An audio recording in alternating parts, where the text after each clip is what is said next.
ತಮಿಳುನಾಡು ವಿಧಾನಸಭಾ ಚುನಾವಣೆಯ ಫಲಿತಾಂಶ ಪ್ರಕಟವಾಗಿದ್ದು, ದ್ರಾವಿಡ ರಾಜಕಾರಣದಲ್ಲಿ ಹೊಸ ಇತಿಹಾಸ ಬರೆಯಲಾಗಿದೆ. ನಟ ವಿಜಯ್ ನೇತೃತ್ವದ ಟಿವಿಕೆ ಅತಿದೊಡ್ಡ ಪಕ್ಷವಾಗಿ ಹೊರಹೊಮ್ಮಿದ್ದು ಅಧಿಕಾರ ಹಿಡಿಯಲು ಸಜ್ಜಾಗಿದೆ. ಈ ಬೆನ್ನಲ್ಲೇ ದಶಕಗಳ ಕಾಲ ಡಿಎಂಕೆ ಜೊತೆಗಿದ್ದ ಕಾಂಗ್ರೆಸ್ ಮೈತ್ರಿಯನ್ನ ಕಡಿದುಕೊಂಡು ವಿಜಯ್ ಅವರ ಟಿವಿಕೆಗೆ ಬೆಂಬಲ ಘೋಷಿಸಿರುವುದು ರಾಜ್ಯ ರಾಜಕಾರಣದಲ್ಲಿ ಸಂಚಲನ ಮೂಡಿಸಿದೆ. ಅದೇ ರೀತಿ ದಳಪತಿ ವಿಜಯ್ ಅವರನ್ನ ಬೆಂಬಲಿಸಿದ್ದಕ್ಕೆ ರಾಹುಲ್ ಗಾಂಧಿ ಅವರು ಸೋಷಿಯಲ್ ಮೀಡಿಯಾಗಳಲ್ಲಿ ಕೂಡ ಸಖತ್ ಟ್ರೋಲ್ ಆಗ್ತಿದ್ದಾರೆ. ಇನ್ನು ಕೇವಲ 5 ಸ್ಥಾನಗಳನ್ನ ಗೆದ್ದಿದ್ದರೂ ಕಾಂಗ್ರೆಸ್ ನಿರ್ಧಾರ ಇಲ್ಲಿ ಅತ್ಯಂತ ನಿರ್ಣಾಯಕವಾಗಿದೆ. ಈವರೆಗೆ ಸ್ಟಾಲಿನ್ ಅವರ ಡಿಎಂಕೆ ಪಕ್ಷದ ಬೆನ್ನೆಲುಬಾಗಿದ್ದ ರಾಹುಲ್ ಗಾಂಧಿ ಈಗ ದಿಢೀರ್ ನಿರ್ಧಾರ ಕೈಗೊಂಡು ವಿಜಯ್ ಅವರಿಗೆ ಬೆಂಬಲ ಸೂಚಿಸಿದ್ದಾರೆ. ಟಿವಿಕೆ ಬಹುಮತದ ಸಮೀಪವಿದ್ದರೂ ಕಾಂಗ್ರೆಸ್ನ 5 ಸದಸ್ಯರ ಬೆಂಬಲ ವಿಜಯ್ ಅವರಿಗೆ ಸರ್ಕಾರ ರಚಿಸಲು ಭದ್ರ ಬುನಾದಿ ನೀಡಿದೆ.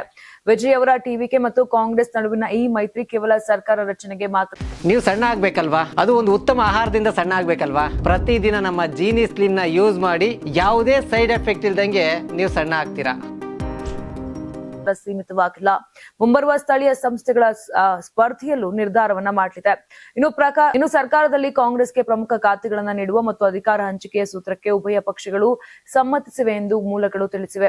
ಒಟ್ಟಾರೆಯಾಗಿ ತಮಿಳುನಾಡಿನಲ್ಲಿ ಡಿಎಂಕೆ ಮತ್ತು ಎಐಎಡಿಎಂಕೆಯ ದ್ವಿಪಕ್ಷೀಯ ಪ್ರಾಬಲ್ಯಕ್ಕೆ ಬ್ರೇಕ್ ಬಿದ್ದಿದ್ದು, ನಟ ವಿಜಯ್ ಅವರು ಕಾಂಗ್ರೆಸ್ ಬೆಂಬಲದೊಂದಿಗೆ ಮುಖ್ಯಮಂತ್ರಿಯಾಗಿ ಅಧಿಕಾರ ವಹಿಸಿಕೊಳ್ಳುವುದು ಈಗ ಖಚಿತವಾಗಿದೆ.